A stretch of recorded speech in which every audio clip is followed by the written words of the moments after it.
kasama ng mga magulang, kaibigan, nanarinig ngayon, mga ninong at ninang, bahagi ng kung saan ay pinamamalit sa atin ang isang napakahalagang biyaya, ang buhay may asawa at ang pagtataguyod ng pamilyang Kristiyano. Yung dalawa, pag-aasawa at pagtataguyod ng Kristiyano pamilya. Bahagi na kung saan ay pinangalala sa atin ang isang mahalagang aspeto ng pagpilisan sa pagpili ito. Dito, kung tutusin na mapasok ito sa pangunahing turo na Jesus na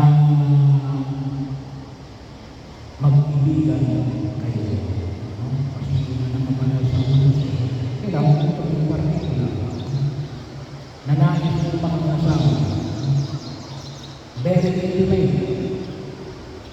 Ito yung tao pinili ninyo at pinili kayo.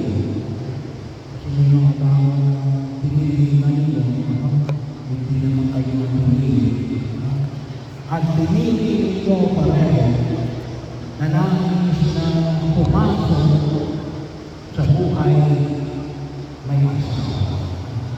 At maliwanag na pinamalit ko sa akin sa ibang ito ngayon natin na ang buhay na ito ay habang kayo ay nabubuhay. Bahagi yun ng kung saan ay nawa ay inyong pagsalita. Isang panibagong hakbang kasi ang pumasok sa tawag natin dito sa may buhay na may buhay. Ito ay papasok ninyo dalawang buhay.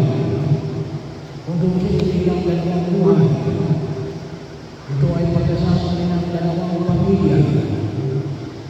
Ang pamilya ni Elena at ang pamilya ni Hana ng bahagi yun na kung saan ginawa sabi nga natin na ipamali alam kalimutan ang pag-ako ng babasbas ng bahay. Pinasabi ko, ano ba yung pagbabasbas ng bahay? Yun ay kung tawagin namin yun ay tahanan. Yun yung lugar ng alay. Inuubog yung pagmamahal.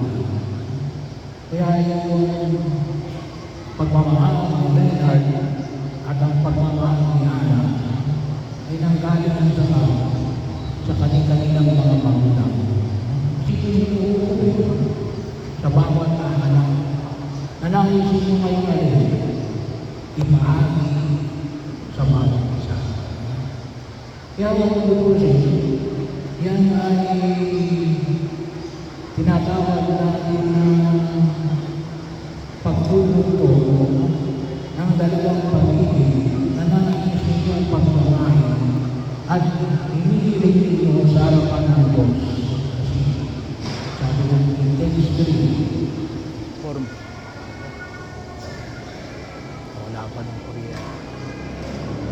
Or Mary.